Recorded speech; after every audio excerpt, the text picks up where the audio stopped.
In Omaha, Nebraska, on May 19, 1925, an unknown future hero, Malcolm X, was born.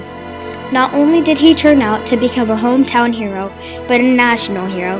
He took a stand for the African American community. During the 1960s, a time when African Americans were not granted equal rights, Malcolm X took a stand by not permitting himself and others of his race to be disrespected. He created the Organization of Afro-American Unity, which allows African Americans to be proud of their identity, and he did not back down from continuing to strive for social justice. Malcolm X had a large and impactful part in the civil rights movement by exposing discrimination. He played a significant role in minimizing the amount of segregation in America by taking a stand that still goes largely unnoticed. When Malcolm X was 6, his father, Earl Little, who was a Baptist minister and supporter of the early black nationalist leader Marcus Garvey, died after he was hit by his streetcar. But, based off the evidence, most suspected he was killed by members of the Ku Klux Klan. Malcolm and his family were extremely poor, and life was hard as his mother, Louise Little, had to resort to cooking dandelion greens from the street to feed her children. After his mother was committed to an insane asylum in 1939, Malcolm, including all of his siblings, were sent to foster homes or to live with separate families. When Malcolm was younger, he was the only black child in school. He was a smart boy who exceeded in his education until the time that he told his teacher that he was aiming to become a lawyer. His teacher replied by telling him to rather become a carpenter, not because he wasn't smart, but because barely any colored people had that good of a job. So what are his experiences as a child? And his experiences as a child were very traumatic. Losing his father in such a way, watching his family being spread apart through different foster homes, watching his mom go to an insane asylum. So these traumatic effects really ran deep within him. Then on top of that, he gets ill-treated because of the fact that of his skin color. And there's one obviously very, very notable moment in his life where he's told by a teacher to pursue a career where he can use his hands as a carpenter, like Jesus did, whereas he wanted to become a lawyer because he did possess the traits and skill sets of a very, very critical thinker.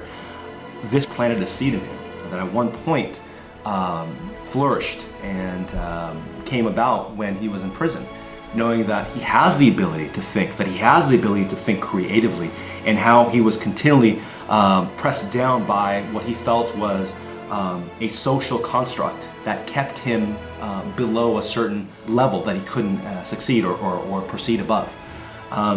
Maybe that planted the seed, that interaction with his teacher planted a seed at one point, and was actually grew and was harvested into the man that we have today.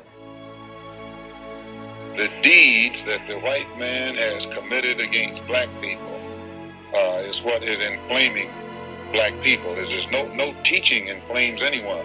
It's what you do to a man that inflames him. As a teenager, Malcolm hung out with a certain gang that would constantly do prohibited acts such as vandalizing people's homes or stealing. Going into prison for robbery from the years of 1946 to 1952, he went through a conversion that changed his entire life and ultimately led him into joining the Nation of Islam. The Nation of Islam is a movement by African Americans that combine aspects of Islam with black nationalism. Malcolm pulled out of the acts of smoking, gambling, and eating pork to keep with the Nation of Islam's restrictions. Following the nation's custom, Malcolm replaced his original surname, Little, which was his family's slave name, with X. When he was in prison, Elijah Muhammad wrote to Malcolm telling him to change his last name. Malcolm believed he shouldn't change his name to something that didn't represent his true identity and changed his name from Little to X to show he had lost his true heritage and background. What is your real name? Malcolm X. Is that your legal name? As far as I'm concerned, it's my legal name. Have you been to court to establish this? I didn't have to go to court to be called Murphy or Jones or Smith. Excuse me for answering you this way. That's if all right. a Chinese person were to say his name was Patrick Murphy, you would look at him like he's insane, because Murphy is an Irish name, a European name, or the name that has a Caucasian or white background. And a yellow person, Chinese is a yellow man, and he has nothing to do or no connection whatsoever with the name Murphy. And if it doesn't look proper for a person who is yellow or Chinese to be walking around named Murphy or Jones or Johnson or Bunch or Powell, I think it would be just as improper for a black person or the so-called Negro in this country, as we're taught by the Honorable Elijah Muhammad, to walk around with these names. And therefore, he teaches us that during slavery, the same slave master who owned us put his last name on us to denote that we were his property. So that when you see a Negro today who's named Johnson, if you go back in his history, you'll find that he was once his grandfather or one of his forefathers was owned by a white man who was named Johnson. His name is Bunch. His grandfather was owned by a white man that was named Bunch. Would you mind telling me what your father's last name was? My father didn't know his last name. My father got his last name from his grandfather, and his grandfather got it from his grandfather, who got it from the slave master. The real names of our people were destroyed during slavery.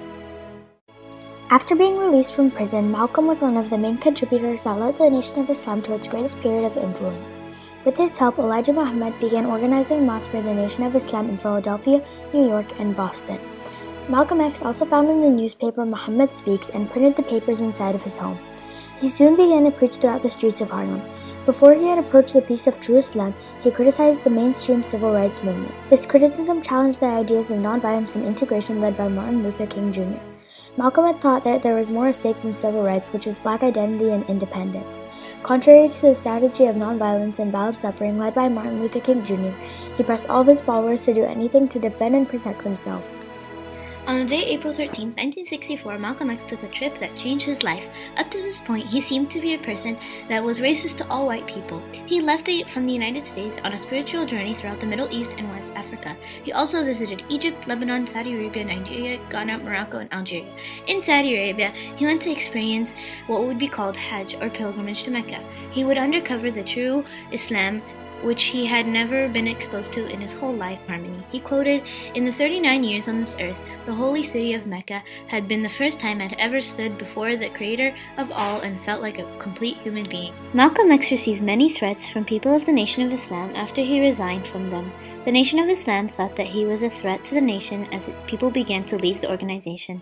Also, many people disliked that Malcolm refused to smoke, drink, or have sexual affairs. Because of this, he received countless threats to be killed, murder his wife, or kidnap or kill his loved ones and children.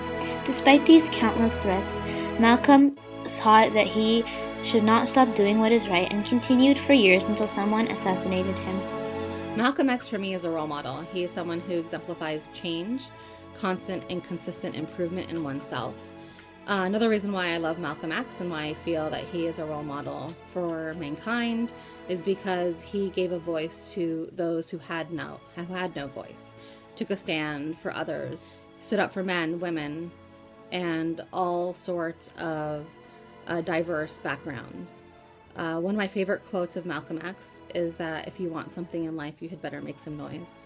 So that to me teaches that we need to take a stand for those who can't take a stand for themselves. Malcolm inspired countless people to speak up and not to be afraid to tell people what he believed in. He left a long-term effect on the U.S. Malcolm X made many great achievements, such as creating the OOAU and fighting in the civil rights movement. Not only was he the best role model of an African-American Muslim, but when he was doing something wrong, he wasn't afraid to tell people and admit his mistakes. Malcolm X was and still is a voice of many people who struggle to fight for their rights.